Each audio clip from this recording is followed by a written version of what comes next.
माता रामो मत पिता रामचंद्रः स्वामी रामो मत सखा रामचंद्रः सर्वस्वं मे रामचंद्रो दयालुः नान्यं जाने नैव जाने न जाने। जय जय श्री राधा रमण श्री जय जय नवल किशोर जय गोपी चित चोर प्रभु श्री जय जय माखन चोर। परम मंगलमय परात्पर अखिलेश्वर अकारण करुणा वर्ण वाले भक्तवांछा कल्पतरु श्री तर्दित विनिंदित पीतांबरधारी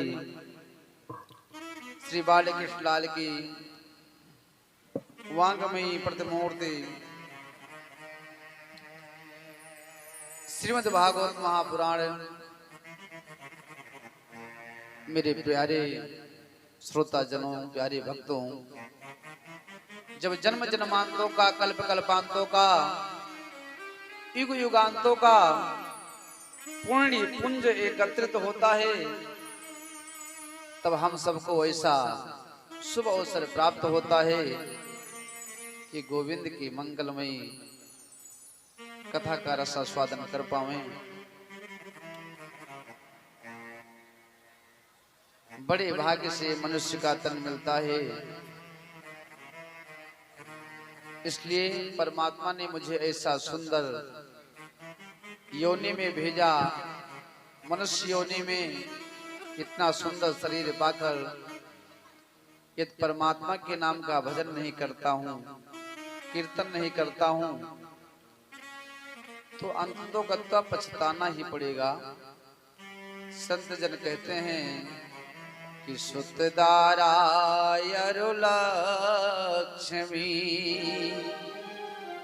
अरे पापी हो के घर हो संत मिलन और हरि कथा, तुलसी दुर्लभ दो। सुतदारा यानी परिवार, पुत्र, धन, जो पापी लोग होते हैं ना, उनके पास भी ये सब होता है।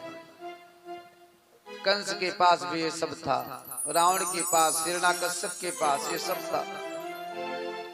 लेकिन संत मिलन और हरि कथा तुलसी दुर्लभ दो।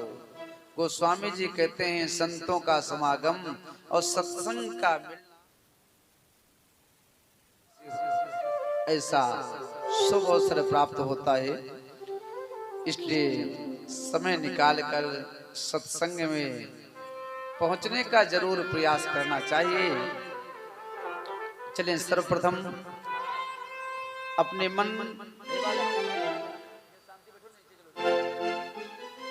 मन और वाणी को पवित्र करने के लिए 2 बार प्रभु के नाम का संकीर्तन, तदोपरांत गोविंद के मंगलमयी कथा का रसास्वादन किया जाएगा।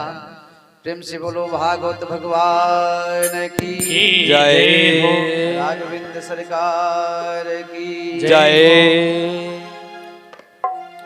सखा सब प्रेम से बोलो हरे रामा हरे कृष्णा। सखा सब प्रेम से बोलो हरे रामा हरे कृष्णा। सखा सब प्रेम से बोलो हरे रामा हरे कृष्णा। सखा सब प्रेम से बोलो हरे रामा हरे कृष्णा। हरे राम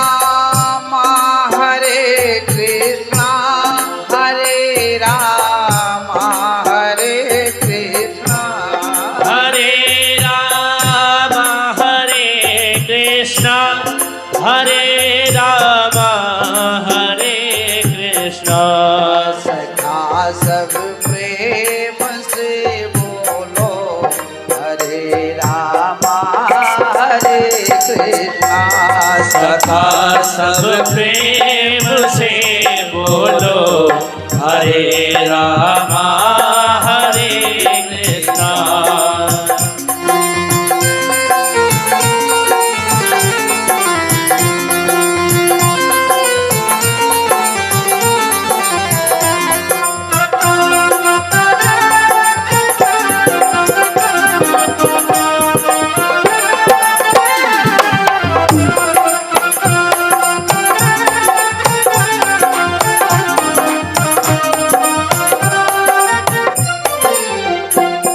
यही उपदेश ब्रह्मा को दिए थे श्याम सुंदर ने। यही उपदेश ब्रह्मा को दिए थे श्याम सुंदर ने। यही उपदेश ब्रह्मा को दिए थे श्याम सुंदर ने। यही उपदेश ब्रह्मा को दिए थे श्याम सुंदर ने। उनके वेदों से निकले हरे राम हरे कृष्ण। कि उनके वेदों से निकले हरे राम हरे कृष्ण। सखा सब प्रेम से बोलो हरे राम हरे कृष्ण। सखा सब प्रेम से बोलो हरे राम हरे कृष्ण। श्री राधे।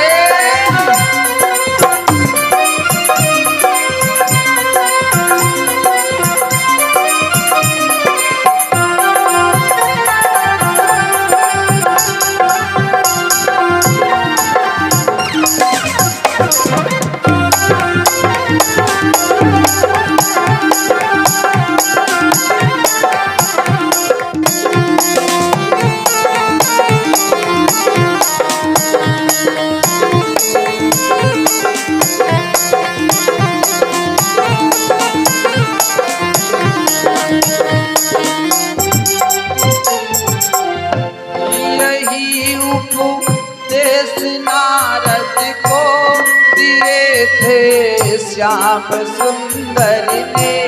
यही उपदेश नारद को दिए थे श्याम सुंदर ने। यही उपदेश नारद को दिए थे श्याम सुंदर ने। यही उपदेश नारद को दिए थे श्याम सुंदर ने। उनके बीड़ा से निकले हरे राम हरे कृष्ण। उनके बीड़ा से निकले हरे राम हरे कृष्ण। सखा सब प्रेम से बोलो हरे राम हरे कृष्ण। सखा सब प्रेम से बोलो हरे राम हरे कृष्ण। श्री हरि।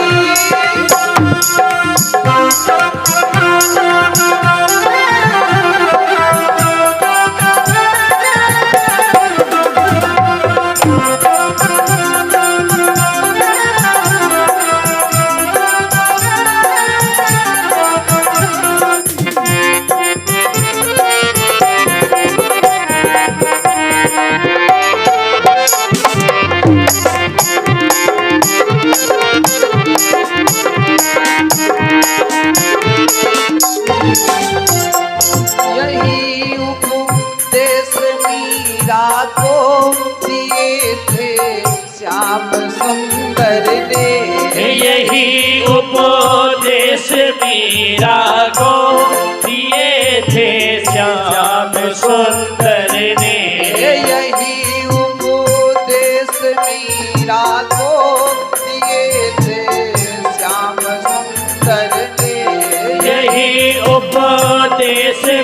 मीरा को दिए थे श्याम सुंदर ने।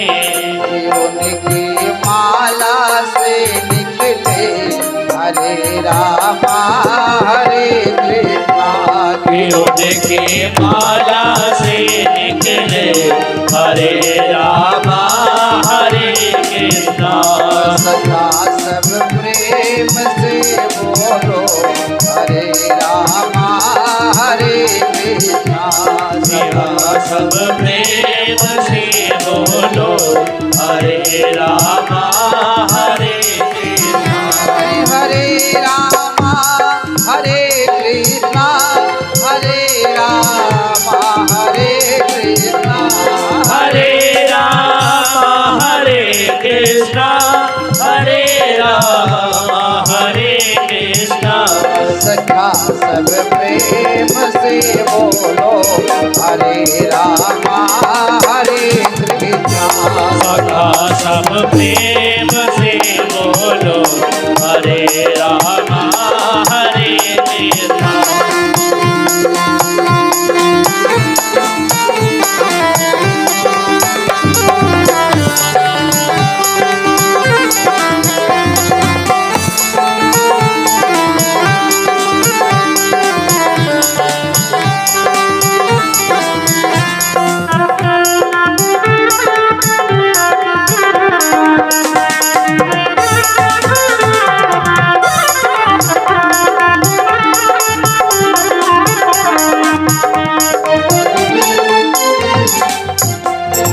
बोल बाके बिहारी लाल की जय हो।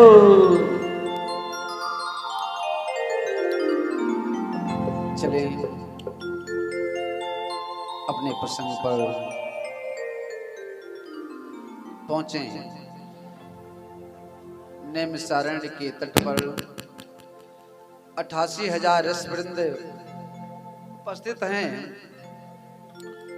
रोमहर्षण के पुत्र श्री सूत जी महाराज अपने मुखार बिंदों के द्वारा शौनक आदि ऋषियों को आप लोगों को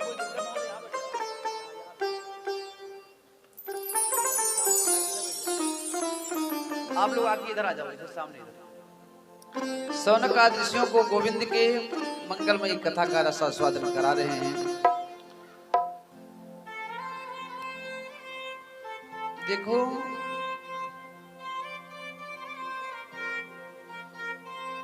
व्यास जी ने जब भागवत को लिखा तो केवल सत्य की वंदना की। व्यास जी ने सोचा यदि मैं काली जी की वंदना करूंगा तो माता लक्ष्मी कहेंगी देखो बाबा मेरा भी एक वंदना होना चाहिए। हाँ, सरस्वती मैया कहेंगी मेरी भी इष्ट तो होनी चाहिए। भोले बाबा कहेंगे मेरा होना चाहिए। हनुमंत लाल जी कहेंगे मेरा होना चाहिए। तो सभी देवताओं के अस्तुत में ही समय व्यतीत हो जाएगा। इसलिए उन्होंने केवल सत्य की वंदना की। जिनेमादिश्यतो न्यवादितरतस् चार्थेषु विज्ञास्वरात् तेने ब्रह्महृदायादि कवये मोहयन्त यत् सूरया तेजो वारिमृदां यथा विनमयो यत्र त्रिसर्गो मृषा ध्याम्ना स्वेन सदा निरस्तिकुहकम् सत्यं परम धीमहि। तो सत्य कौन है? क्या ब्रह्मा है? आखिर है कौन? सूत जी कहते हैं जिन्होंने सृष्टि का सृजन किया और सृष्टि का पालन किया और जो पारब्रह्म परमेश्वर के भ्रुकुटी के टेढ़ा करने पर सारा संसार प्रलयकालीन के समुद्र में जाकर डूब जाता है, तो कौन है? ब्रह्मा जी है? नहीं, ब्रह्मा जी नहीं है, जिन्होंने ब्रह्मा के हाथ को पकड़कर वेदों को प्रतिपादित करके ब्रह्मा जी को बताया, तो कौन है उसका नाम बताओगे? सूत जी कहते हैं स्वराट, जो अपने रूप में हमेशा उपस्थित रहता है, सब समर्थवान है, जिसके लीला को बड़े बड़े सूरवीर बड़े बड़े संत भी नहीं समझ पाते हैं। जिसे कभी कभी क्या होता है, जल में थल का भ्रम हो जाता है और थल में जल का भ्रम हो जाता है। आप जेठ बैसाख के महीने में जब हाईवे पर निकलो गाड़ी लेकर, तब दूर ताको तो आपको दिखाई पड़ेगा कि आगे जल भरा हुआ है। सूर्य के रश्मियों में जल का भ्रम हो जाता है। ये वो सत्य रूपी परमात्मा की लीला है।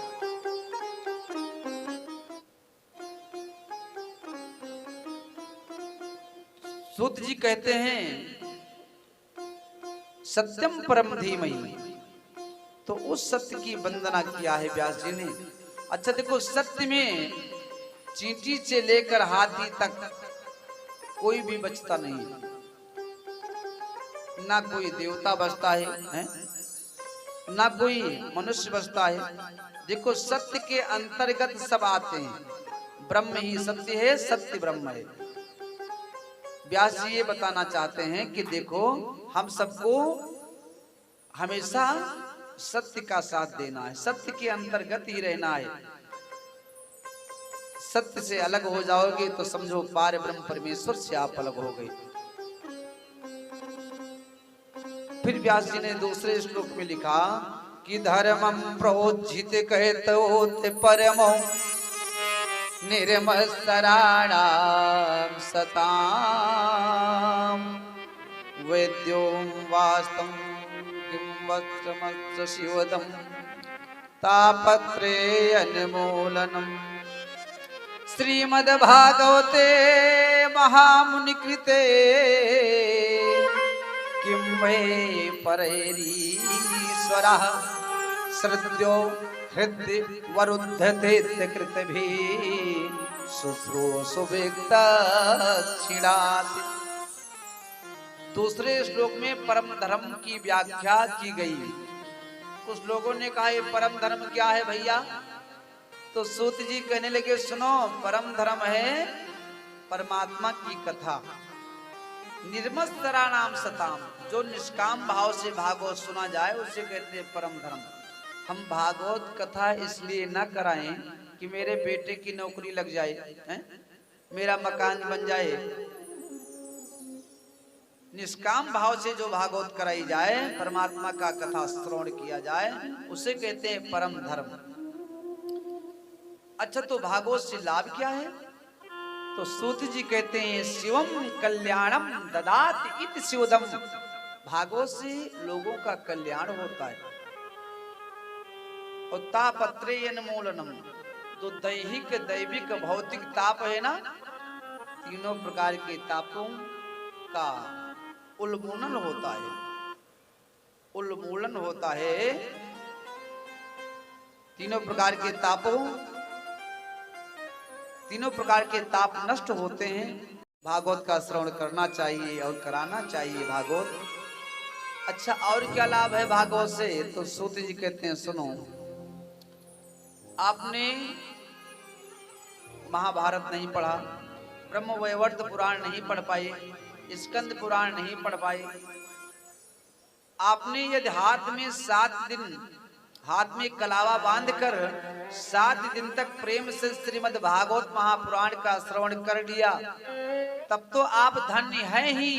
अच्छा, ये भी आप नहीं कर पाए और आपने सोचा कि देखो मास्टर साहब के यहाँ श्रीमद् भागवत जी की कथा हो रही है, तो चलो चलकर हम सुनकर आते हैं। तो जैसे आपके अंतःकरण में सुनने की इच्छा जगी, श्रोत्र मिक्ष भी आपने सोचा कि मैं भागवत सुनने चलूंगा, तो व्यास जी लिखे हुए हैं कि श्रद्धो हृदय वरुद्ध तेत कृत भी शुश्रूषुविक्तक्षिणात्। जैसे आपने सोचा कि मैं भागवत सुनने चलूंगा, उसी समय हमारे परमात्मा उस भक्त के हृदय में अवरुद्ध हो जाते हैं, उपस्थित हो जाते हैं, प्रकट हो जाते हैं, जो भागवत सुनने की इच्छा प्रकट करता है। बोलो भागवत भगवान की। तीसरा श्लोक तो व्यास जी ने बड़ा सुंदर लिखा। आहा, निगम कल्पतलोर निगम कल्पतरोर गलितम फलम सुख मुखादमृत द्रव संयुतम पिबत भागवतम रसमालयम मोहरहो रसिका भुवि भावुकः। निगम कहते हैं वेद को। किसे कहते हैं? निगम किसे कहते हैं? ध्यान से सुनना। वेद को निगम कल्प तरोर गलितम फलम। तो सूत जी कहते हैं ये वेद रूपी जो कल्प वृक्ष है ना, उसी का पका हुआ फल भागवत है। तो सौनक आदर्शी कहते हैं महाराज, ये कल्प वृक्ष तो बड़ा ऊंचा होता है? अब इतने ऊंचे ये फल लगा था तो हम लोगों के लिए सुलभ कैसे हो गया? तो सूत जी कहते हैं सुख मुखाद। सुख जानते किसे कहते हैं? तोता को। तोता के मुख के लगने से ये फल हम लोगों के लिए सुलभ हो गया। अच्छा देखो, तोता जिस फल में मुख लगा देगा वो आपको कभी खट्टा नहीं मिलेगा। कि मिला खट्टा है? चाहे आप ये समझ लें कि तोता उसी फल में मुख लगाता है जो हमेशा मीठा होता है, चाहे आप ये समझें कि तोता जिस फल में मुख लगा देता है वो मीठा हो जाता है। लेकिन ये बिल्कुल पक्की बात है, जिस फल में तोते ने अपने मुख को लगा दिया वो आपको कभी खट्टा नहीं मिल सकता है, वो आपको ऑलरेडी मीठा ही मिलेगा। अच्छा, आप सौनक आदर्शी कहते हैं सुनो, फल में सब लोग कहते हैं कि छिलका भी होता है? गुठली भी होती है, तो क्या खाया जाए क्या बहा दिया जाए ये बताओ। तो सूत जी कहते हैं सुनो, इसमें ना गुठली है ना छिलका है। तो बोले फिर क्या है? तो बोले सूत जी कहते हैं इसमें अमृतत्व संयुतम, इसमें मोक्ष रूपी अमृत भरा हुआ है। तो सौनक आदर्शी सूत जी से कहते हैं इसका मैं पान कितनी बार करूं, कितनी बार इसको ग्रहण करूं? तो सूत जी कहते हैं पिबत भागवतम रसमालयम, तब तक मोहरहो रसिका भुवि भावुका। पीते चलो। बोले कब तक? सूत जी कहते हैं मोक्ष पर्यंतम, जब तक मुक्ति ना हो जाए। अच्छा, कुछ लोग कहते हैं देखो मैंने भागवत आजकल तो बहुत सुन लिया, गांव में कई बार हो चुकी है, और टीवी पर भी आस्था चैनल पर, साधना चैनल पर आता ही रहता है। भागवत तो मुझे सब आती है, क्या सुनूं? तो गोस्वामी जी कहते हैं जिसने अपने मन में ये सोच लिया कि मैंने कृष्ण के चरित्र को बहुत सुन लिया, राम जी के चरित्र को खूब सुन लिया, अत्यधिक सुन लिया, मेरा पेट भर गया, अब मैं नहीं सुनना चाहता हूँ। तो गोस्वामी जी कहते हैं वो गोविंद के चरित्र के विषय में कुछ जान ही नहीं पाए। क्यों? कि राम चरित जो सुनत अघाई, राम चरित जो सुनत अघाई, राम चरित जो सुनत अघाई, राम चरित जो सुनत अघाई, राम चरित जो सुनत अघाई, राम चरित जो सुनत अघाई, रस विशेष जानत नाही, रस विशेष जानत नाही। किया कि भगवान की कथा से मेरा मेरा पेट भर गया, तो गोस्वामी जी कहते हैं वो परमात्मा के रस को पहचान ही नहीं सके। अच्छा, आज सौनक आदि सूत जी से प्रश्न करते हैं, ध्यान से सुनना। जो प्रश्न आज हो रहा है इन्हीं प्रश्नों के अंतर्गत पूरी भागवत की कथा आएगी। पहला प्रश्न है कि परम धर्म क्या है? क्या वृक्ष पर लटक कर तपस्या करना परम धर्म है? महीने में 30 दिन होते हैं, तो महीने में क्या 30 दिन उपवास करना परम धर्म है? आखिर परम धर्म क्या है? पहला प्रश्न। दूसरा प्रश्न है कि जब मैं मंदिर में पूजा करने जाऊं तो श्रेष्ठ देवता कौन? कोई कहते हैं, कोई कहता है राम जी बड़े हैं, कोई कहता है कन्हैया बड़े हैं, कोई कहता है कि शंकर जी बड़े हैं, कोई कहता है माता काली बड़ी है। तो आखिर ऐसा क्यों होता है? ये दूसरा प्रश्न, ध्यान से सुनना। तीसरा प्रश्न क्या है कि वेदों ने, ए बालक निकलो, वेदों ने परमात्मा को अजन्मा कहा है। क्या कहा है? हे मेरी मैया, अरे तो ध्यान से सुनो, वेदों ने परमात्मा को अजन्मा कहा है। तो सौनक आदि ऋषि कहते हैं जब परमात्मा अजन्मा है तो महाराज दशरथ के पुत्र राम कैसे हुए? वसुदेव जी के पुत्र कन्हैया कैसे हुए? ये तो बताओ। ये तीसरा प्रश्न है। चौथा प्रश्न में कहते हैं सौनक आदि ऋषि कि देखो, मैं ये जानना चाहता हूं कि परमात्मा के अवतार कितने हैं। कुछ लोग कहते हैं परमात्मा के 10 अवतार हैं, कुछ लोग कहते हैं 20 अवतार हैं, कुछ लोग कहते हैं 24 अवतार हैं, कुछ लोग कहते हैं हरि अनंत हरि कथा अनंत। तो भगवान के अवतार कितने हैं? ये चौथा प्रश्न। पांचवा प्रश्न ये है कि देखो, वक्ता वो होना चाहिए जो सागर का जल गागर में भर के दिखा दे।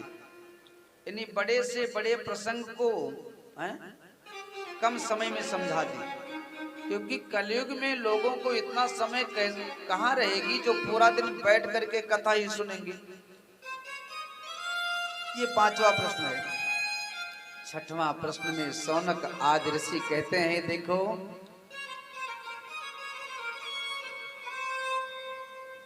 परमात्मा ने स्वयं कहा है कि देखो, धर्म संस्थापनार्थाय संभवामि युगे युगे, मैं युग युग में अवतार लेता हूं और धर्म की स्थापना करता हूं।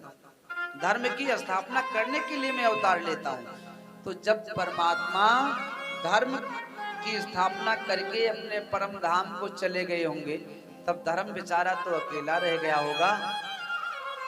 मेरे इन 6 प्रश्नों का उत्तर दीजिए। तो सूत जी कहते हैं पहले मैं अपने गुरुदेव के चरणों में थोड़ा दंडोत कर लूं, प्रणाम कर लूं। तो सूत जी कहते हैं देखो, मैं अपने गुरुदेव के चरणों में प्रणाम कर लूं, सुखदेव जी के। अच्छा देखो, भागवत में तो नहीं लिखा है, लेकिन गर्ग संहिता में लिखा है कि गोलोक धाम में राधा रानी की गोदी में एक समय सुखदेव जी बैठे हुए थे। राधा रानी ने कहा, बेटा, हाँ मैया, आपको पृथ्वी लोक में जाना होगा।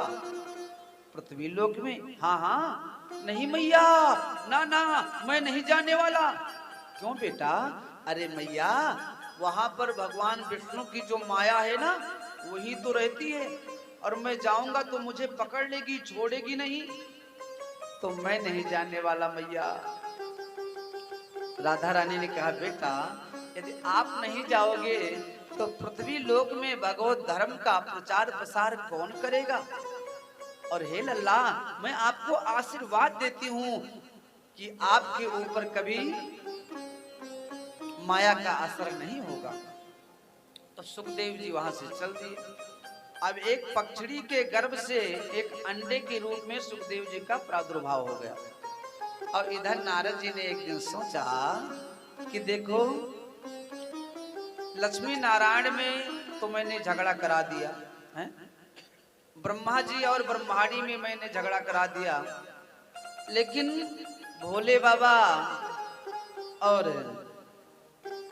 पार्वती जी के बीच में, राधे राधे, हमारे भाई शुक्ला जी का आगमन हुआ है। शुक्ला जी एक संत मूर्ति हैं, परमात्मा के प्रति बड़ा आस्था रहता है और रहते तो ये डेरास में हैं, लेकिन पूरा अयोध्या हनुमानगढ़ी के समान पूरा व्यवस्था बनाए हुए हैं। एक ऐसा शुक्ला जी के यहाँ बाजा की व्यवस्था है जो हमेशा सीताराम सीताराम कहता रहता है। गृह प्रवेश कराने गए थे तब हम देखे थे, बड़ा अच्छा व्यवस्था है भाई।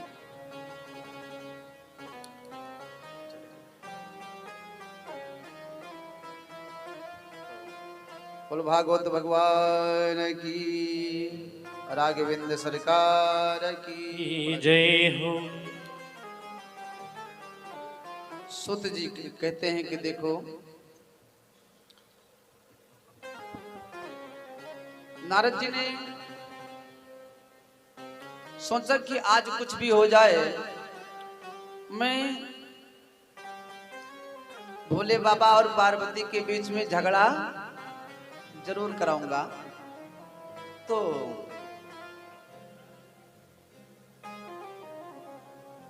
अब भोले बाबा तो समाधिस्थ थे, माता पार्वती अकेले घर पर थी। नारद जी अपने बीड़ा को लेकर पहुंच गए। मैया ने देखा, रे बाबा बड़े दिन के बाद आपका आज पदार्पण हुआ है, तो आइए आइए बाबा बैठिए, आजकल कहीं जाते नहीं हो, क्या बात है? नारद जी ने कहा, मैया क्या बताऊं, ये दुनिया बड़ी स्वार्थी है। माता पुत्र से स्वार्थ की भावना करती है कि बेटा बड़ा होगा तो कमा के मुझे खिलाएगा, हैं? पत्नी में स्वार्थ की भावना, भाई भाई में स्वार्थ की भावना, सब लोग स्वार्थी हो गए हैं मैया, इसीलिए मैं कहीं नहीं जाता हूं। और मनुष्य की बात छोड़ो, देवता भी स्वार्थी, संत महात्मा सब स्वार्थी। किशोरी नर मुनि सब किया हरि, सुर नर मुनि सब किया रीति, सुरी नर मुनि सब किया रीति, सुर नर मुनि सब किया रीति, स्वार्थ लाग करहि सब प्रीति, स्वार्थ लागी करहि सब प्रीति।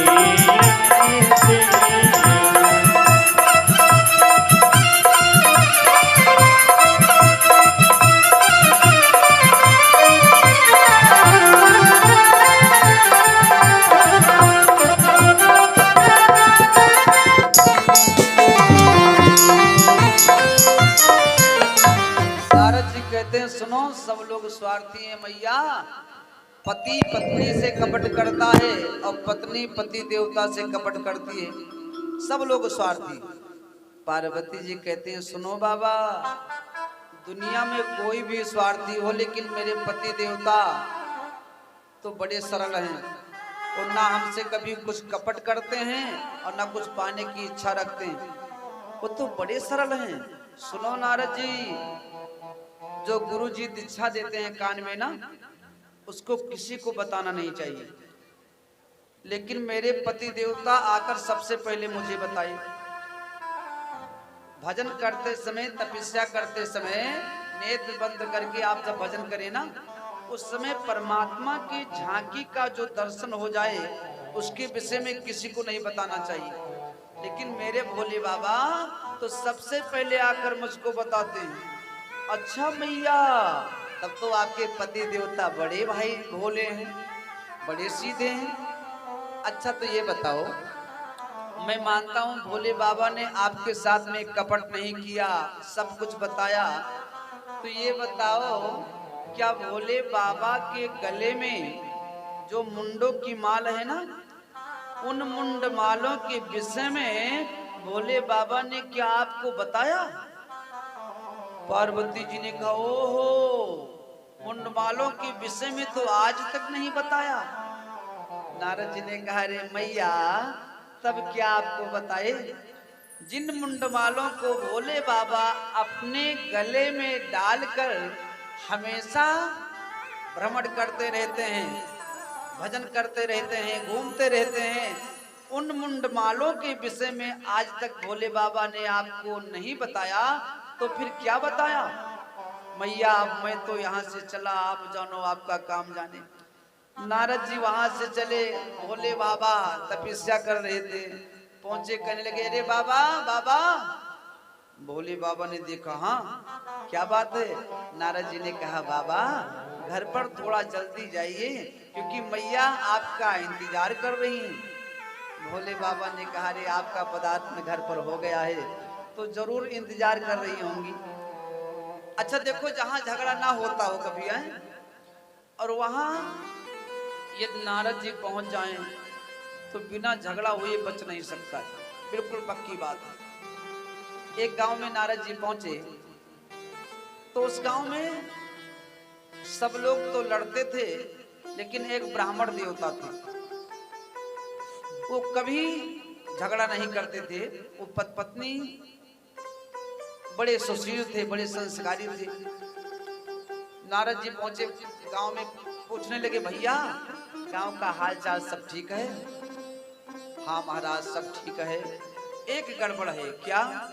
बोले, हम पूरे गांव वाले तो एक जैसे हैं, लेकिन हमारे इस लंका नगरी में एक विभीषण बनकर आ गया है, ब्राह्मण बैठा हुआ है, ये कभी झगड़ा लड़ाई नहीं करता है, तो हम सोचते हैं इसके घर पर भी लड़ाई हो जाए तो हम सब एक जैसे हो जाएं, कोई किसी को कहने के लायक ना रहे। नारद जी ने कहा, बस यही बात है? हाँ यही बात। तो ठीक है, आज झगड़ा हो जाएगा। नारद जी पहुंचे ब्राह्मण देवता के घर, तो ब्राह्मण देवता तो थे नहीं, ब्राह्मणी थी। अरे मैया, हाँ बाबा, घर पर सकुशल है?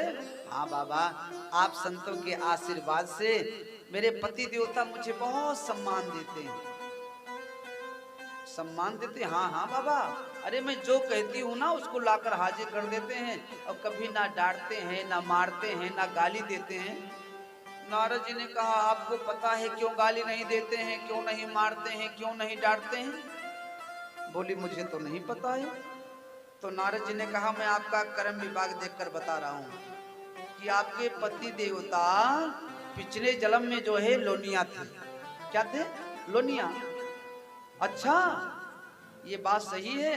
अरे मैं सच कह रहा हूँ, और आपको विश्वास ना हो तो आज रात्रि में आकर जब वो सोएंगे ना, तो उनके पीठ में पसीना होगा तो चाट कर चेक कर लेना, वो नमकीन लगेगा तो मान लेना कि वो लोनिया थे पिछले जन्म में।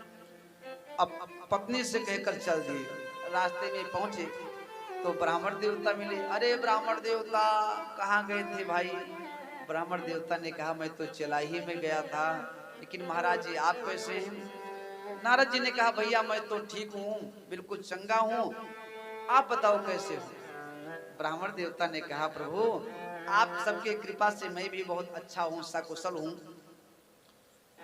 घर पर सब ठीक है? हाँ हाँ, अरे मेरी जो पत्नी है ना, वो तो मुझे देवता के समान मानकर पूजा करती है, पतिव्रता नारी है। नारद जी ने कहा, आपको पता है वो क्यों आपकी पूजा करती है? ब्राह्मण देवता ने कहा, मुझे तो नहीं पता है। तो नारद जी कहने लगे, सुनो, ये पिछले जन्म में थी कुकुरी। क्या थी? कुकुरी। और आपको पा गई है तो इसका कल्याण हो गया समझो, इसीलिए आपकी पूजा कर रही है। ब्राह्मण देवता को बड़ा क्रोध आया, बोले, मेरी पत्नी को आप कुकुरी बता रहे हो?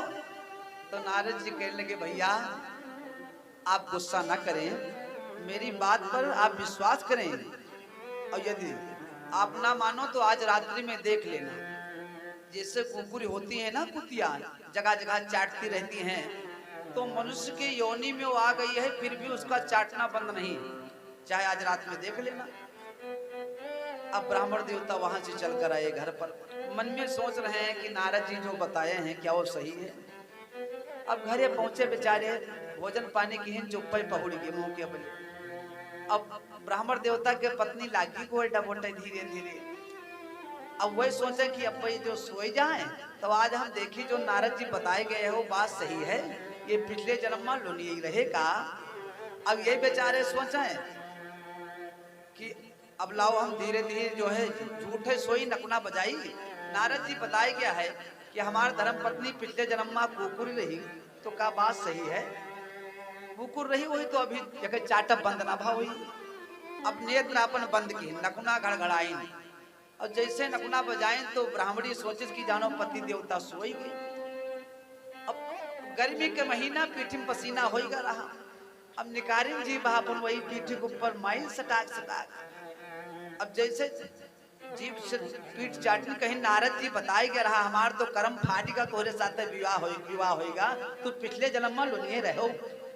अब बस उठ के लागे मारे, कहीं मने हमसे बताया गया है तो पिछले जन्म में कुकुर रही दादा, हम ब्राह्मण कुल में जन्म लिए ना, हमरे साथ तो विवाह कैली हो आई। तो नारद जी पहुंच जाए जिस गांव में, झगड़ा होता हो तो बंद करा दे, ना होता हो तो वहां झगड़ा करा दे। अब शंकर और पार्वती के बीच में झगड़ा लड़ाकर नारद जी वहां से चल दी। और शंकर जी पहुंचे घर पर, तब देखो यहाँ क्या दशा है। पार्वती जी ने क्या किया, अपने नवीन वस्त्रों को त्याग दिया, पुराने कपड़ों को पहनकर कोप भवन में चली जाती है। देखो पहले जब मकान बनता था तो जैसे किचन बनता था, पूजा घर बनता था है? और मेहमानों के लिए कमरा बनता था, ऐसे एक कोप भवन भी बनता था। तो जब पत्नियां अपने पति देवता से नाराज हो जाती थी तो वो जाकर कोप भवन में बैठ जाती थी। तो पति देवता जान जाते थे कि मेरी पत्नी मुझसे नाराज है, तो जाकर के बड़ा मनोहार करते थे, तब पत्नियां मानती थी। आज भोले बाबा पहुंचे तो देख रहे हैं कि पार्वती घर के बाहर नहीं है, और भीतर गए फिर दिखाई नहीं पड़े। जब वो भवन में पहुंचे तो क्या देख रहे हैं कि मैया पार्वती अपने बालों को बिखेर कर, आभूषणों को निकाल कर दूर फेंक रखी हैं, और पुराने जीर्ण कपड़ों को पहनकर जो है को भवन में जो है पड़ी हुई हैं। भोले बाबा पहुंचे, अरे देवी आपने ये क्या दशा बना रखी है, क्या हो गया? पार्वती जी ने कहा सुनो, आप बहुत बड़े कपटी हो, आप बहुत बड़े कपटी हो, आप मेरे साथ में कपट करते हो, ऊपर से काले भीतर से काले। भोले बाबा ने कहा रे देवी आप मुझे कपटी बताती हो, मैंने जीवन में तुमसे कोई कपट नहीं किया। पार्वती जी कहती हैं कपट नहीं किए? अरे जिन मुंडमालों को अपने गले में आप हमेशा डालकर घूमते रहते हो, और उन मुंडमालों के विषय में आपने आज तक मुझे नहीं बताया। आप कहते हो मैं कपट नहीं करता हूं, आप तो बहुत बड़े कपटी हो। भोले बाबा ने कहा देवी आप वास्तव में परम्बा जगदम्बा हैं। देखो जब पृथ्वी पर दुष्टों का बोलबाला बढ़ जाता है तो दुष्टों का संहार करने के लिए और संतों का कल्याण करने के लिए आप एक शरीर का त्याग करके दूसरा नया शरीर धारण करती हो। अब मुझे आपके पुराने शरीर का स्मरण बना रहे, जिसके कारण मैं आपके मुंडों को लेकर अपने इस धागे में पिरो लेता हूँ। जितने सिर लगे हुए हैं ना इनमें, ये सब आपके सिर हैं, किसी दूसरे के नहीं है। तो पार्वती जी ने कहा तब तो आप और बहुत बड़े कपटी हो। भोले बाबा ने कहा भैया अब मैंने क्या कपट किया, अब तो बताओ। पार्वती जी कहती है सुनो, आपने कौन सी जड़ी बूटी खा रखी है जो आप कभी मरते नहीं हो और मुझे बार बार मरना पड़ता है? मुझे हमेशा मरना पड़ता है और आप कभी मरते नहीं हो, तो आपने कौन सी बूटी खाई है, मुझे भी खिला दो। भोले बाबा कहते हैं देवी मैंने अमर कथा का पान किया। और आप भी अमर कथा का पान कर लो तो आपकी भी मृत्यु नहीं होगी। तो पार्वती जी कहती हैं मुझे सुनाओ। अब भोले बाबा पार्वती जी को लेकर चल देते हैं भागवत सुनाने के लिए। भोले बाबा बड़े सीधे हैं, बड़े भोले हैं।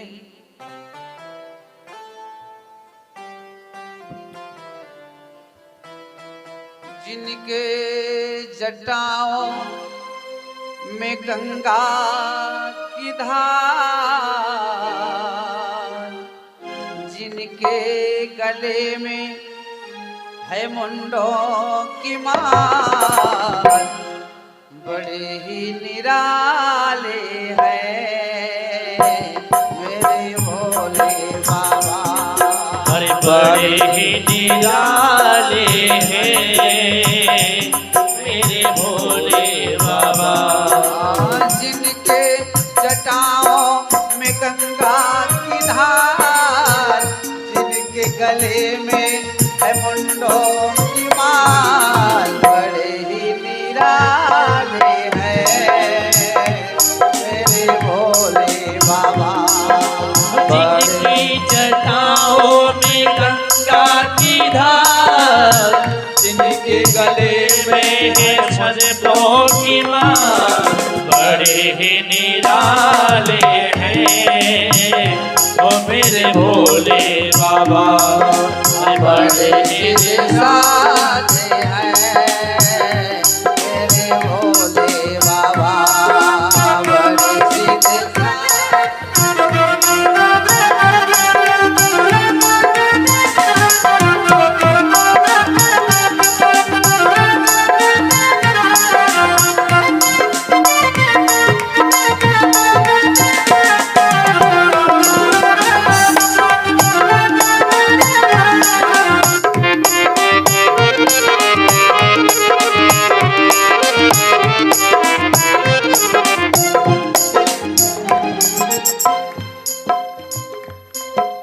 पास न कौड़ी रखते बाबा भरते हैं सबके खजाने।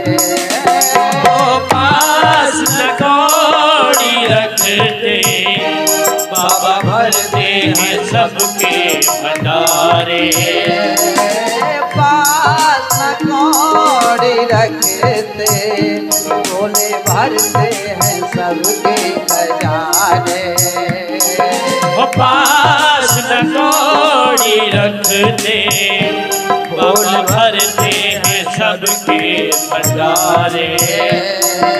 सब रहते हैं घरों में, भोला खुद रहते हैं वीराने में। सब रहते हैं घरों में, बाबा खुद रहते हैं वीराने। पीते हैं भंग सदा, पीते हैं भंग सदा।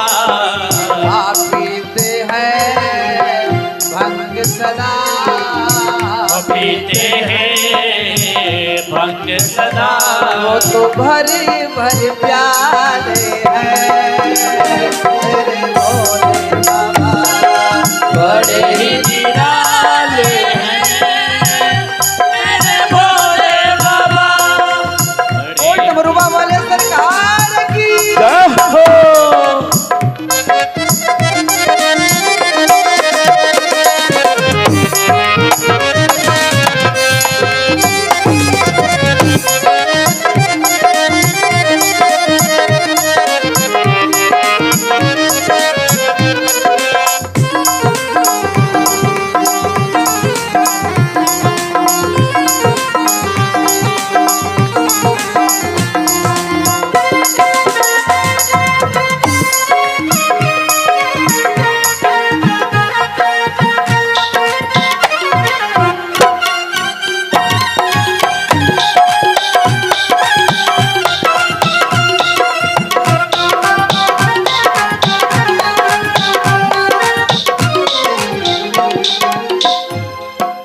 लोग अपने अपने हथेली को खोल लो, हाथों को खोल कर ताली बजाते हुए भोले बाबा को सब लोग हमारे सामने बुलाएंगे। बजा सब लोग मीठी मीठी ताली, जय हो। देखो संत जन कहते हैं, जो लोग कथा के समय कीर्तन में ताली बजाते हैं ना, उनके हथेली में यदि भाग रेखा गड़बड़ है, सूर्य रेखा गड़बड़ है तो सुंदर हो जाती है, उनके शरीर से पाप निकल जाता है। और पाप कहाँ जाता है? जो पड़ोस में बैठे हुए लोग हैं ताली नहीं बजाते हैं ना, उनके सिर के ऊपर जाकर बैठ जाता है। इसलिए ताली जरूर बजाना चाहिए। राम कथा सुंदर कर ताली, संशय विहद उड़ावन हारी। भगवान की कथा में ताली जरूर बजाना चाहिए। ताली बजाते हुए भोले बाबा को हम सब बुलाएंगे। आओ मेरे भोले, मैं तो बैठा हूँ आसन लगाए। आओ मेरे भोले, मैं तो बैठा हूँ आसन लगाए।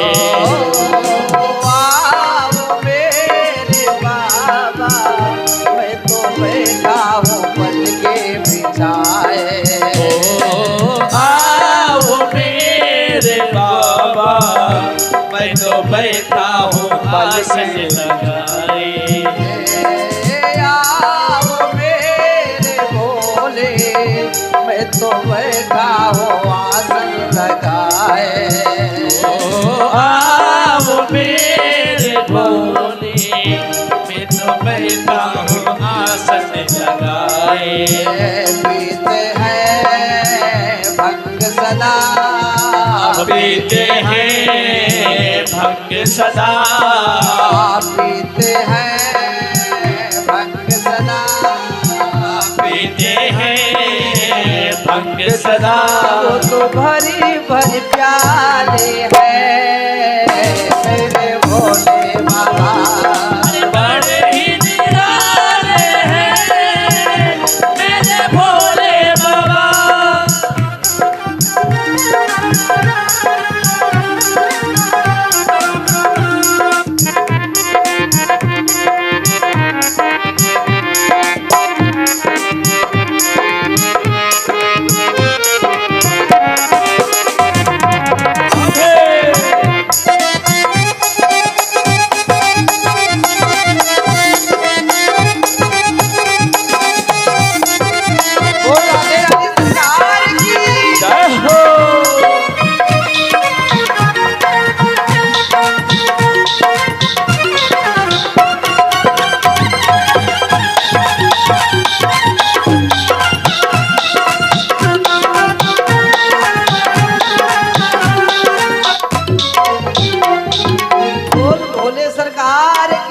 जय शंकर भगवान की जय। अब देखो कैलाश पर्वत पर व्यास मंच लग गया। भोले बाबा पार्वती जी को अमर कथा सुनाने के लिए बैठे व्यास मंच पर। तो भोले बाबा कहते हैं, सुनो, मैं जब कथा कहता हूँ तो नेत्र बंद करके कथा कहता हूँ, तो मुझे ये कैसे पता चलेगा कि आप कथा सुन रही हो या सो रही हो? तो आपको बीच बीच में ओम ओम कहना होगा। पार्वती जी ने कहा ठीक है। कथा का शुभारंभ हुआ और इधर हवा का वेग आया। व्यास मंच के पीछे सुखदेव जी का प्रादुर्भाव अंडे के रूप में हो चुका था। तो हवा के वेग के लगने से अंडा फूट गया। अब 2 दिन के बाद सुखदेव जी व्यास मंच के पीछे बैठे बैठे कथा का श्रवण करने लगे। अब जब शंकर जी ने कहा, देवी, जब हमारे परमात्मा अपने परम धाम को जाने लगे, अपने लीला को संपन्न करके, तो उद्धव जी पहुंच गए। अब उद्धव जी कहने लगे, कन्हैया क्या होता है, वैराग क्या है, योग क्या है, ये मुझे बताइए। तो जब इस प्रकार शंकर जी ने कहा तो उसी समय पार्वती को नींद आ गई। तो व्यास मंच के पीछे बैठा हुआ तोता ने सोचा, शुक ने, कि हुंकारी भरना बंद हो गया, ओम ओम कहना, तो कहीं ऐसा ना हो कथा का विराम हो जाए। तो व्यास मंच के पीछे से ही ओम ओम कहने लगा, और जब ओम ओम कहने लगा तो कथा चलती रही। अब जब कथा पूरी हुई, भोले बाबा ने जयकारा लगाया, बोलो भागवत भगवान की जय। अब पार्वती जी की नींद खुली। हाँ स्वामी जी, तो उद्धव जी को कन्हैया ने क्या बताया? शंकर जी ने कहा, रे देवी, कथा तो पूरी हो गई, कथा पूरी हो गई। हाँ हाँ, आपने सुना नहीं? नहीं, मुझे नींद लग गई थी। तो भोले बाबा ने कहा, फिर ये कथा कौन सुन रहा था? व्यास मंच से नीचे उतरे, हाथ में लिए त्रिशूल, और उसको मारने के लिए दौड़े जिसने कथा सुना। तो पार्वती जी कहती हैं, आप कहाँ जा रहे हो? भोले बाबा ने कहा, मैं उसको मारने जा रहा हूँ जो कथा सुन रहा था। तो पार्वती जी कहती हैं, अरे कथा सुनने वाले को मारना चाहिए। भोले बाबा कहते हैं, नहीं, ये सामने से कथा सुने तो अच्छा होता है। यदि ये जो श्रोता था ना, ये सामने बैठकर कथा सुनता तो मुझे किसी प्रकार का इतराज नहीं होता, लेकिन इसने कथा सामने बैठकर नहीं सुना, इसने तो पीछे से ब्रह्म विद्या की चोरी की है, इसलिए मैं इसको छोड़ूंगा नहीं। इसलिए कथा हमेशा सामने बैठकर सुनने का प्रयास करना चाहिए। अब शंकर जी उस सुख को मारने के लिए दौड़े, और इधर कैलाश पर्वत के नीचे साम्याप्रास नाम की कुटिया बनाकर व्यास जी अपनी धर्म पत्नी के साथ में रहते हैं। आहा, बड़े प्रेम से रहते हैं।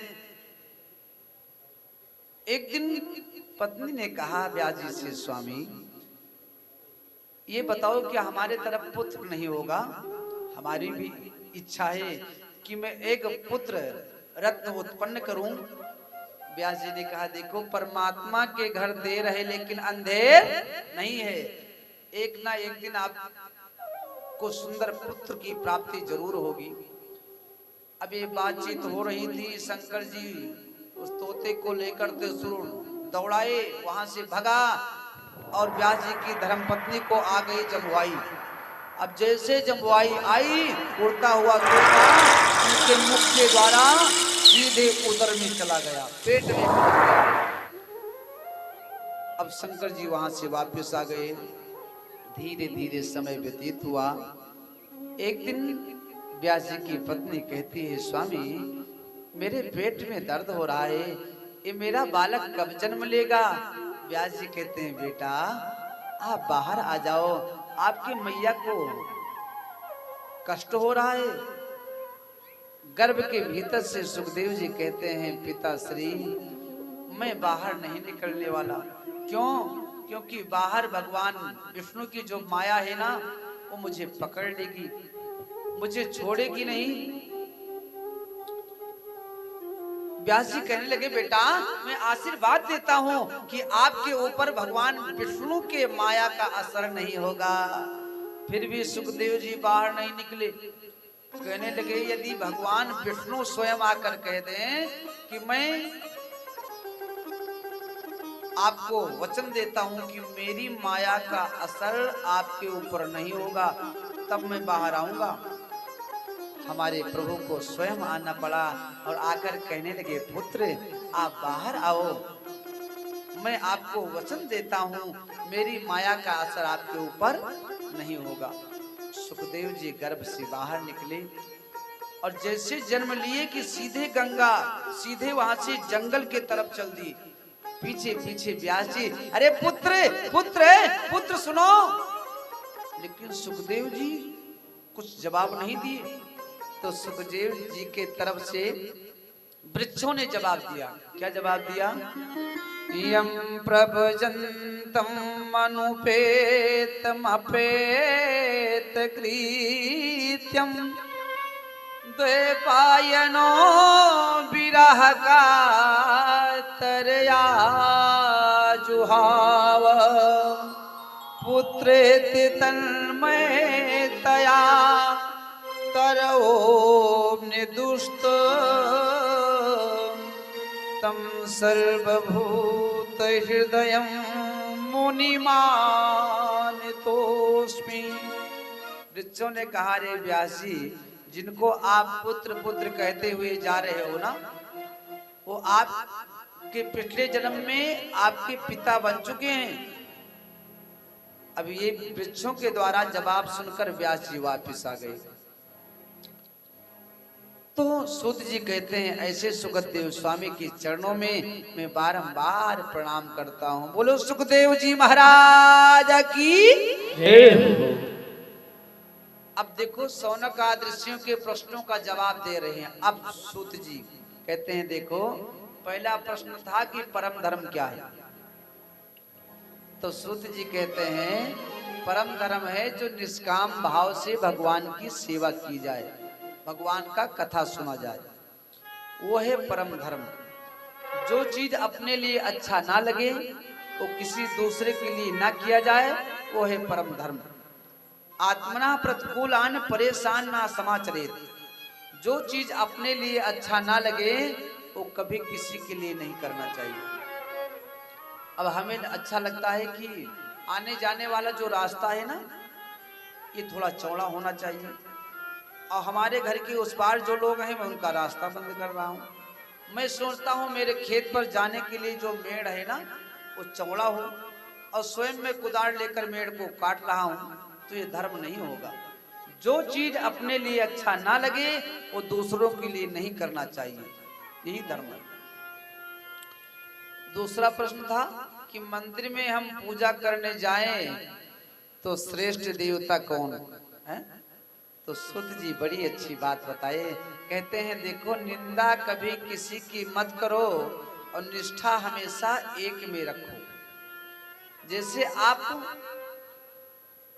कन्हैया जी से प्रेम करते हैं, तो राम जी की बुराई मत करें, बाराही जी की बुराई मत करें, उनकी निंदा मत करें। वहां जाएं तो कहें, हे मैया, आप ऐसी कृपा करो कि कन्हैया के प्रति हमारे अंतःकरण में अत्यधिक प्रेम हो जाए, अटूट विश्वास हो जाए। दूसरा प्रश्न था। अब तीसरा प्रश्न क्या था, उसका उत्तर। तीसरा प्रश्न था शौनक आदि ऋषियों का कि वेदों ने परमात्मा को अजन्मा कहा है। क्या कहा है? अजन्मा। तो जब परमात्मा अजन्मा थे, तो दशरथ जी के पुत्र राम कैसे हुई, वसुदेव के पुत्र कृष्ण कैसे हुई, ये बताओ। तो सूत जी कहते हैं, सुनो, वेद में जो लिखा है वो सही तो लिखा है। हमारे परमात्मा जन्म कहाँ लेते हैं, उनका तो अवतार होता है कि जब जब हो ये धर्म के हानि, जब जब हो धर्म के हानि, बाढ़हि असुर अधम अभिमानी, बाढ़हि असुर अधम अभिमानी। तब तब प्रभु धरि विविध शरीरा, तब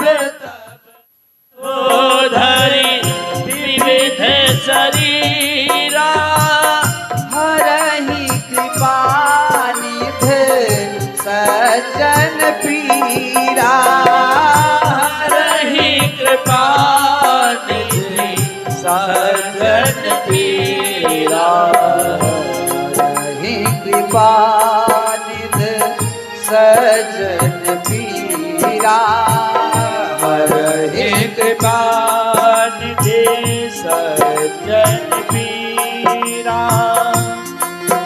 जब जब पृथ्वी पर दुष्टों का बोलबाला बढ़ जाता है ना, तो दुष्टों का संहार करने के लिए और संतों का, गौ ब्राह्मणों का कल्याण करने के लिए हमारे प्रभु अवतार लेते हैं।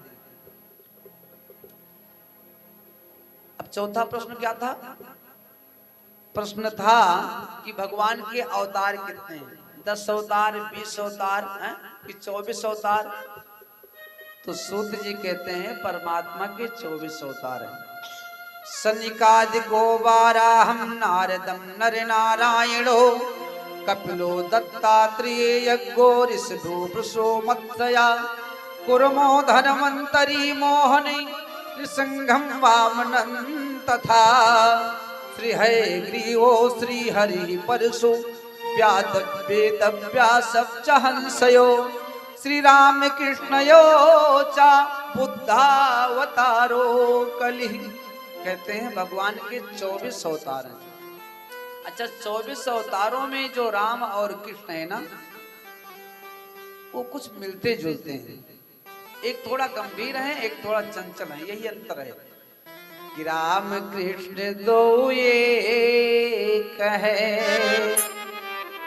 अरे अंतर नहीं निवेश, और उनके नयन गंभीर हैं और इनके चपल विशेष। मर्यादा पुरुषोत्तम राम जी थोड़ा गंभीर हैं, हमारे कन्हैया जी थोड़े चंचल हैं, बाकी मिलते जुलते हैं। सूत जी कहते हैं इन्हीं कृष्ण और राम के भक्तों को प्रसन्न करने के लिए व्यास जी ने भागवत जी को लिखा, भागवत पुराण को लिखकर तैयार किया। तो सौनक ऋषि कहते हैं ये व्यास जी कौन है, कथा के बीच में कहां से आ गए? तो सूत जी कहते हैं सुनो, नारायण के नाभि से कमल, कमल से ब्रह्मा, और ब्रह्मा से जो है वशिष्ठ, वशिष्ठ से शक्ति, शक्ति से पराशर, पराशर के पुत्र हुए महर्षि वेदव्यास। कौन हुए माई? राधे राधे। महर्षि वेदव्यास। अब वेदव्यास का जैसे जन्म हुआ सतवती के गर्भ के द्वारा, तो सीधे उत्तर दिशा की तरफ जाने लगे। मैया ने कहा बेटा आप चले जाओगी तो मैं क्या करूंगी, जब मुझे पुत्र की याद आएगी तब क्या होगा? व्यास जी ने कहा रे भैया, जिस दिन आप अपने इस पुत्र को याद करोगी ना, आपका पुत्र आपके चरणों में उपस्थित हो जाएगा। इतना कहकर व्यास जी उत्तर दिशा की तरफ चल दिए और बद्र का आश्रम के समीप जाकर जब आसन लगाकर बैठे व्यास जी, तब क्या देखते हैं कि संसार में लोगों का कल्याण तो होने वाला नहीं। अब क्या किया जाए जिसके द्वारा संसार में रहने वाले जीवों का कल्याण हो, मनुष्यों का कल्याण हो? तो व्यास जी ने क्या किया, एक वेद का 4 भाग किया। तो हो गए ऋग्वेद, यजुर्वेद, सामवेद और अथर्ववेद। अब देखो 4 वेदों को व्यास जी ने सबसे पहले लिखा, ध्यान से सुनना। उसके बाद में पंचम वेद महाभारत को लिखा। महाभारत में 1 लाख श्लोक है। पंचम वेद महाभारत को लिखा व्यास जी ने। फिर भी शांति नहीं मिलने वाली। शांति जब नहीं मिली, सिर घूमता रहा, तो धीरे धीरे करके 17 पुराण व्यास जी ने लिखा। क्या लिखा है मास्टर साहब, हमारे इधर ध्यान दो। 17 पुराण। 17 पुराण लिखने के बाद भी जब व्यास जी को शांति नहीं मिली, बैठे थे, इतने में नारद जी का पदार्पण हो गया। नारद जी को जैसे व्यास जी ने देखा, दौड़कर चरणों में गिर गए, प्रभु मेरे मार्ग को प्रशस्त करो, कोई रास्ता निकालो, मुझे शांति नहीं है। नारद जी ने कहा क्या हो गया? व्यास जी कहते हैं मैंने 4 वेदों को लिखा, पंचम वेद महाभारत को लिखा, 17 पुराणों को लिखा, लेकिन फिर भी शांति नहीं मिली। तो नारद जी कहते हैं सुनो, आपने सब कुछ लिखा लेकिन एक अभी पुराण लिखना बाकी है। बोले क्या है वो पुराण, उसका क्या नाम है? तो नारद जी कहते हैं श्रीमद् भागवत महापुराण, आपको भागवत पुराण लिखना होगा। व्यास जी कहते हैं मैंने 17 पुराणों को मैंने लिखा, 4 वेदों को लिखा, पंचम वेद महाभारत को लिखा, तो क्या इससे लोगों का कल्याण नहीं होगा? नारद जी कहते हैं आपने सब कुछ किया, लेकिन राम और कृष्ण के जो भक्त हैं उनके लिए कुछ नहीं किया। जिससे मानो कोई भोजन बनाए हैं, आप लोग सब्जी बनाओ, सब्जी में आप हल्दी डाल दो, धनिया डाल दो, जीरा डाल दो, तेल डाल दो, हैं सब मसाला डाल दो, लेकिन राम रस ना डालो तो सारा रस बेकार हो जाएगा। राम रस जानती हो ना, नमक न डाला जाए तो सारा स्वाद खराब हो जाएगा। तो नारद जी कहते हैं सुनो कि भोजन में स्वाद बढ़ाने को विषयों पदार्थ बनाए हैं, विषयों पदार्थ बनाए हैं, विषयों पदार्थ बनाए हैं। पर एक नमक बिन हुए सारे सब सारहीन कहलाए हैं। पर एक नमक बिन हुए सारे सारहीन कहलाए हैं।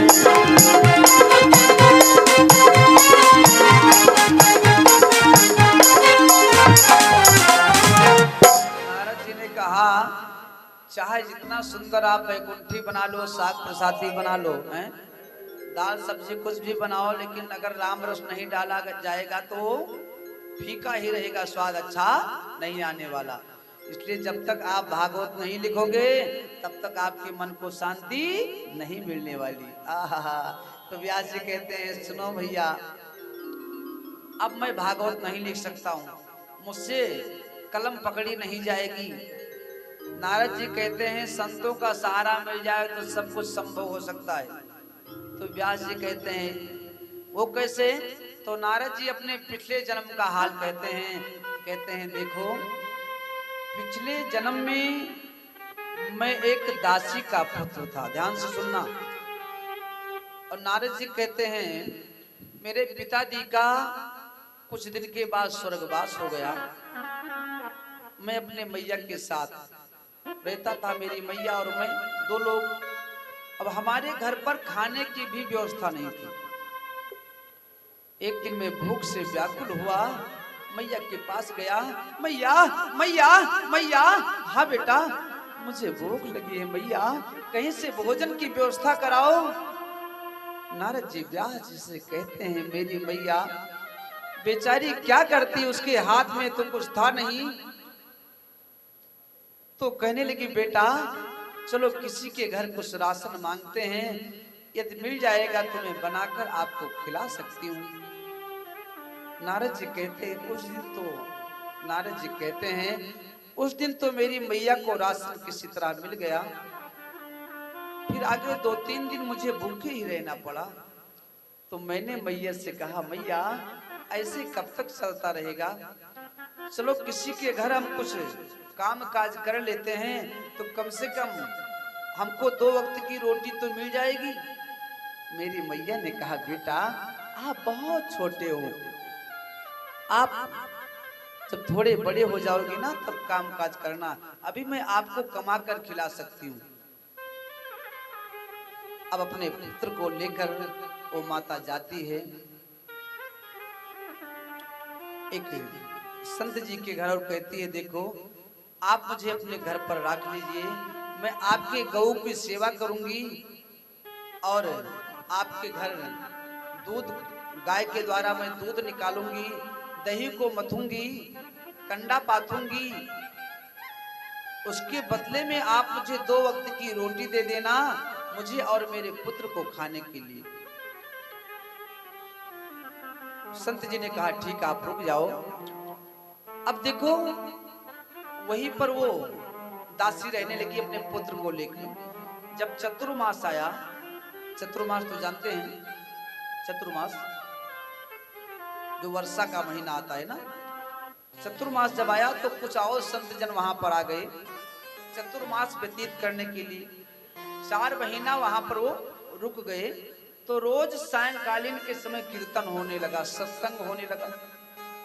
अब नारद जी व्यास जी से कहते हैं मैं भी उस सत्संग में जाता था, रोज खूब संतों की सेवा करता था और चकाचक प्रसादी पाता था और रोज कीर्तन करता था। संत लोग मेरे ऊपर प्रसन्न हुए और मेरा नाम रख दिए रामदास। क्या रख दिए? रामदास। जहां कहीं जाते हैं बेटा रामदास, हाँ गुरुदेव, चलो साथ में चलते हैं, कीर्तन करते हैं। अब मैं संतों के साथ में खूब कीर्तन करता था।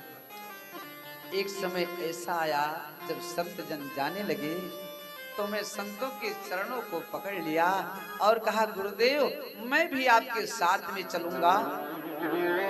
तो पहले तो संत जन मुझे साथ में ले जाने के लिए तैयार हुए।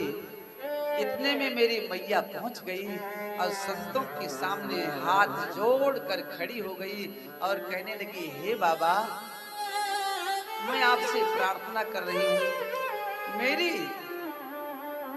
मेरी इस प्रार्थना को आप स्वीकार कर लो।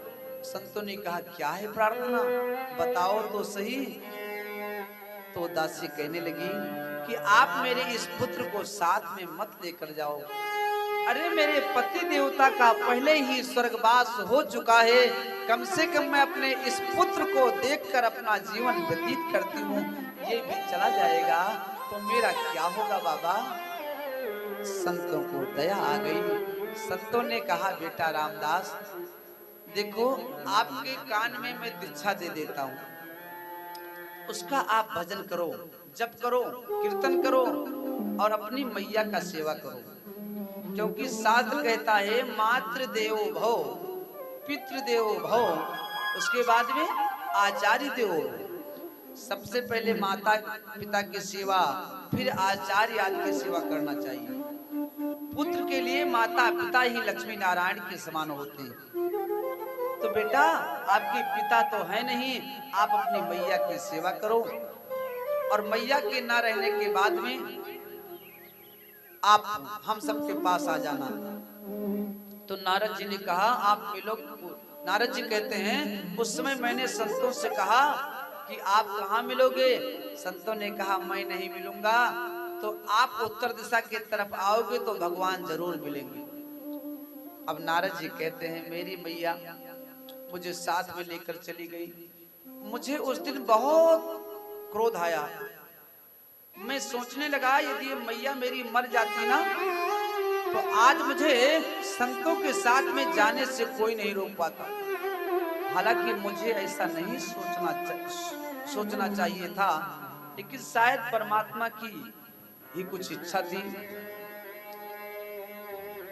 नारद जी कहते हैं उस समय हमें ऐसा लगने लगा कि पूरा संसार जो है ना ये स्वप्न है।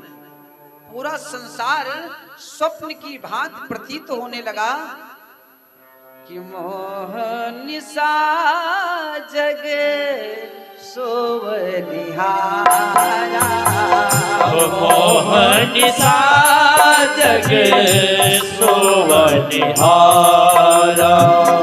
मोहनिसा जगे सोवनिहारा, मोहनिसा जगे सोवनिहारा, मोहनिसा जगे सोवनिहारा, मोहनिसा जगे सोवनिहारा, मोहनिसा जगे सोवनिहारा, मोहनिसा जगे सोवनिहारा, देखा ही स्वप्न अनेक प्रकारा, देखा ही स्वप्न अनेक प्रकारा। उस समय मुझे ये संसार जो है ना स्वप्न की भांति प्रतीत होने लगा। और एक दिन क्या हुआ, मैं अपने मित्रों के साथ में खेलने गया था। नारद जी कहते हैं व्यास जी से, ध्यान से सुनना। इतने में क्या हुआ, एक मित्र और दौड़ा दौड़ा आया, कहने लगा सुनो सुनो आपकी मैया को सांप काट लिया, आपकी मैया मर गई। कि एकदा निर्गितां गेहा निष्गां पथि सर्पोदसर्पदस्पृष्टा त्रिपुरां कालचौदितः। मैं मित्रों के साथ में खेल रहा था और मेरी मैया गाय दोहने के लिए गई, सर्प के ऊपर पैर पड़ गया और सर्प ने डस लिया, सो मेरी मैया की मृत्यु हो गई। गोविंदाय नमो नमः। मित्रों के द्वारा संदेशा मिला कि मैया मेरी इस संसार को छोड़कर चली गई। मैं दौड़ा दौड़ा मैया के पास पहुंचा तो उस समय नारद जी कहते हैं मेरे दोनों नेत्रों से आंसू निकलने लगे। कितने नेत्रों से? दोनों नेत्रों से। तो एक नेत्र से शीतल आंसू निकल रहे थे, दूसरे नेत्र से गर्म आंसू। तो व्यास जी कहने लगे ऐसा कैसे हो गया? तो नारद जी कहते हैं सुनो, शीतल आंसू तो इसलिए निकल रहे थे कि कुछ भी हो जाए अब मुझे भजन करने से कोई नहीं रोकेगा। देखो जो खुशी के आंसू होते हैं ना वो शीतल होते हैं, और जो दुख के आंसू होते हैं वो हमेशा गर्म रहते हैं। जैसे आपका बेटा कॉलेज में पढ़ता हो और कॉलेज में टॉप आ गया हो, और जब वो मार्कशीट लेकर पहुंचेगा अपने माता पिता के पास ना, तब उस मार्कशीट के साथ में जब माता पिता अपने पुत्र को अपने हृदय से लगाते हैं, तब उस समय जो आंसू गिरते हैं ना वो खुशी के आंसू होते हैं। वो आंसू हमेशा शीतल रहते हैं, और जो दुख के आंसू होते हैं वो गर्म होते हैं। तो नारद जी कहते हैं प्रसन्नता के आंसू तो ये निकल रहे थे कि मुझे भजन करने में अब कोई नहीं रोकेगा, और दुख के आंसू इसलिए निकल रहे थे कि कुछ भी हो जाए, कुछ भी हो, लेकिन मेरी मैया ने मेरा बड़ा ध्यान रखा, अब तक मुझे जन्म दिया, मेरा लालन पालन किया, और आज मुझको छोड़कर चली गई। इसलिए मेरे नेत्र से शीतल और गर्म दोनों प्रकार के आंसू निकल रहे थे। मैंने अपने मैया का अंतिम संस्कार किया और फिर व्यास जी से कहते हैं कि महाराज फिर मैं वहां से उत्तर दिशा की तरफ निकला, और उत्तर दिशा की तरफ निकला जब बद्रिका आश्रम के समीप पहुंचा, जोर जोर से कीर्तन करने लगा कि ओम नमो भगवते वासुदेवाय, भगवते वासुदेवाय, ओम नमो भगवते वासुदेवाय, ओम नमो भगवते वासुदेवाय, वासुदेवाय मेरे वासुदेवाय, वासुदेवाय मेरे वासुदेवाय, ओम नमो भगवते वासुदेवाय, ओम नमो भगवते वासुदेवाय, ओम नमो भगवते वासुदेवाय।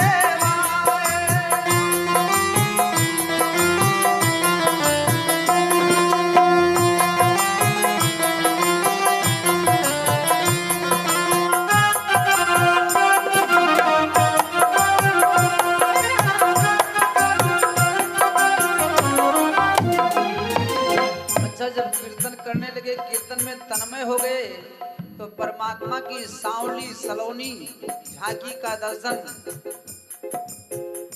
रामदास जी को हो गया। नारद जी कहते हैं उस समय जब परमात्मा की झांकी का मैंने दर्शन किया बहुत प्रसन्न हुआ, लेकिन दूसरे क्षण में वो परमात्मा की झांकी अंतर ध्यान हो गई। तब मैं रोने लगा, चिल्लाने लगा, गिड़गिड़ाने लगा। तब आकाशवाणी हुई कि बेटा रामदास अभी आपका पूर्ण शेष है, अभी आप कीर्तन करते रहो, अब मैं आपको आगे चल करके दूसरे जन्म में मिलूंगा। तो नारद जी कहते हैं उस समय मैंने प्रभु से कहा कि आपको जब दोबारा दर्शन नहीं देना था तो एक बार मुझे दर्शन दिए क्यों? तो हमारे गोविंद ने आकाशवाणी के माध्यम से कहा कि मैंने एक बार आपको दर्शन इसलिए दे दिया कि आपको विश्वास हो जाए कि अत्यधिक प्रेम से श्रद्धा से परमात्मा का कीर्तन किया जाएगा तो एक ना एक दिन गोविंद जरूर मिलेंगे। अभी आप तपस्या करो, भजन करो और अगले जन्म में मैं आपको जरूर मिलूंगा। तब नारद जी कहते हैं हे प्रभु कि कैसे ढूंढूं मेरा रघुबर बताया आपका, कैसे ढूंढूं मेरा रघुबर बताया आपका, कैसे ढूंढूं मेरा रघुबर बताया आपका, कैसे ढूंढूं मेरा रघुबर बताया आपका, बताया आपका, बताया आपका, बताया आपका हूँ, बताया आपका, कैसे ढूंढो हे रघुबर बताया आपका, कैसे ढूंढो मेरा रघुबर बताया आपका, जब मेरा दिल इधर बन गया आपका, जब मेरा दिल इधर बन गया आपका, कैसे ढूंढो हे रघुबर बताया आपका, कैसे ढूंढो मेरा रघुबर बताया आपका। राधे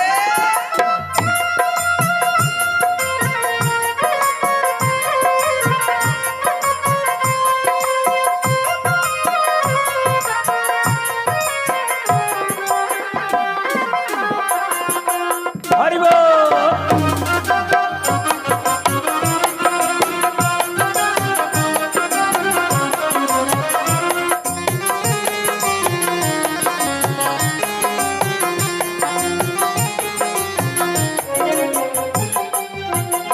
मन भटकते भटकते परेशान है, मन भटकते भटकते परेशान है, मन भटकते भटकते परेशान है, मन भटकते भटकते परेशान है, अब तो केवल बचा आसराय आपका, अब तो केवल बचा आश्रय आपका, कैसे ढूंढो हे रघुबर बताया आपका, कैसे ढूंढो मेरा रघुबर बताया आपका, जब मेरा दिल ही घर बन गया आपका, जब मेरा दिल ही घर बन गया आपका, कैसे ढूंढो मेरा रघुबर बताया आपका, कैसे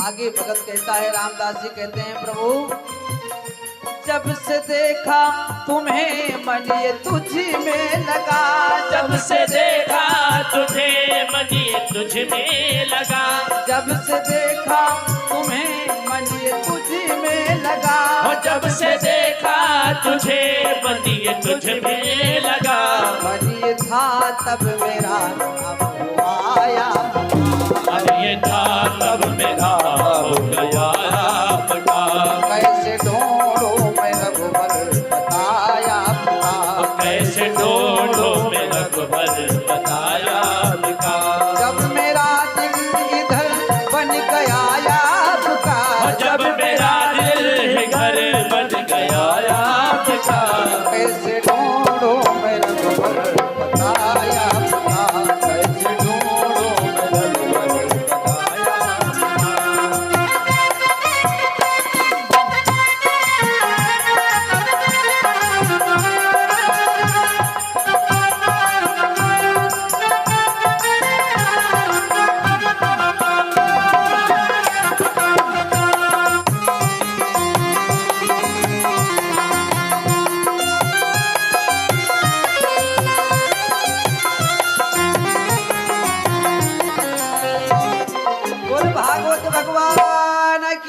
जय नागविंद सरकार की जय।